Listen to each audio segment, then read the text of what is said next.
കേരള സർവകലാശാലയിലെ CPM അധ്യാപക സംഘടനാ നേതാവ് എസ് നസീബിന്റെ അസോസിയേറ്റ് പ്രൊഫസർ സ്ഥാനക്കയറ്റം റദ്ദാക്കി ഗവർണർ. സ്ഥാനക്കയറ്റം UGC ചട്ടങ്ങൾക്ക് വിരുദ്ധമെന്നും കണ്ടെത്തൽ. അസോസിയേറ്റ് പ്രൊഫസർ തസ്തികയ്ക്ക് സമാനമായ ശമ്പളത്തോടുകൂടിയ മുൻകാല അധ്യാപന പരിചയം മാത്രമേ സ്ഥാനക്കയറ്റം കണക്കാക്കാൻ പാടുള്ളൂ എന്നാണ് വ്യവസ്ഥ. ശാലിനി ചേരുന്ന വിവരങ്ങളുമായി. ശാലിനി, വ്യവസ്ഥ ഇങ്ങനെ നിലനിൽക്കുക, അതേക്കുറിച്ച് വിശദമായി ഒന്ന് പറയാമോ? ഒപ്പം തന്നെ എങ്ങനെയാണ് ഈ അധ്യാപക സംഘടനാ നേതാവ് നസീബിന്റെ അസോസിയേറ്റ് പ്രൊഫസർ സ്ഥാനക്കയറ്റം ഗവർണർ റദ്ദാക്കുമ്പോൾ ഉയരുന്ന പ്രതികരണം? വീണ സൂചിപ്പിച്ചതുപോലെ തന്നെയാണ് സർവകലാശാലയിലെ CPM അധ്യാപക സംഘടനാ നേതാവും ഒപ്പം തന്നെ സിൻഡിക്കേറ്റ് അംഗവുമായ എസ് നസീബിനാണ് ഈ കരാർ നിയമന കാലാവധി കൂടി കണക്കിലെടുത്തുകൊണ്ട് അസോസിയേറ്റ് പ്രൊഫസറായി നിയമനം നൽകാൻ തീരുമാനിച്ചിരുന്നത്.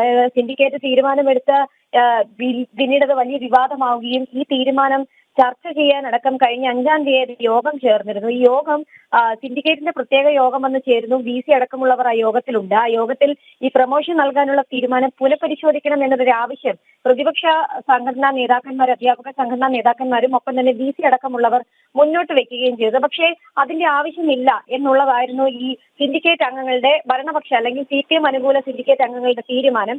പിന്നീട് ഈ ഗവർണർ അടക്കമുള്ളവരുടെ കാരണം കാണിക്കൽ നോട്ടീസ് അടക്കം തള്ളണമെന്നും ഈ സിൻഡിക്കേറ്റിൽ തീരുമാനമെടുക്കുകയും ചെയ്തിരുന്നു. ഇതിന്റെ എതിർപ്പൊക്കെ അവഗണിച്ചുകൊണ്ട് വിശദമായ നടപടികളിലേക്കും തുടർ ചർച്ചകളിലേക്കും ഒക്കെ തന്നെ VC കടക്കുകയും ചെയ്തു. ഇതിന് പിന്നാലെ തന്നെ ഗവർണറുടെ വിശദീകരണ നോട്ടീസ് തള്ളുകയും സിൻഡിക്കേറ്റ് ചെയ്ത ഒരു സാഹചര്യം കൂടിയുണ്ട്.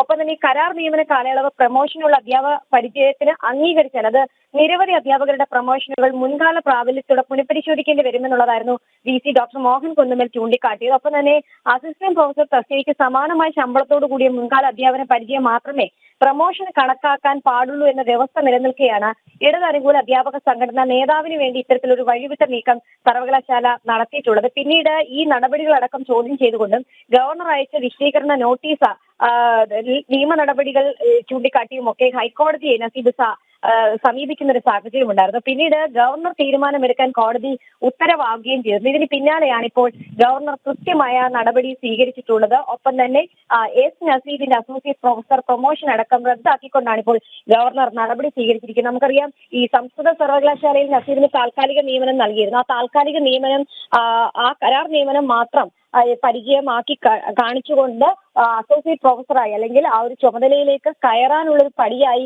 കണക്കാക്കിയാണ് ഇത്തരത്തിലൊരു വഴിവിട്ട നീക്കം സർവകലാശാലയിൽ നടന്നത്. അതിനാണ് സർവകലാശാലയുടെ ചാൻസലർ കൂടിയായ ഗവർണർ രാജേന്ദ്ര വിശ്വനാഥ് അർലേക്കർ തടയിട്ടിരിക്കുന്നത്. നിയമനവും പ്രൊമോഷനും അടക്കമുള്ള കാര്യങ്ങൾ ഇപ്പോൾ റദ്ദു ചെയ്തിരിക്കുകയാണ്. വീണ.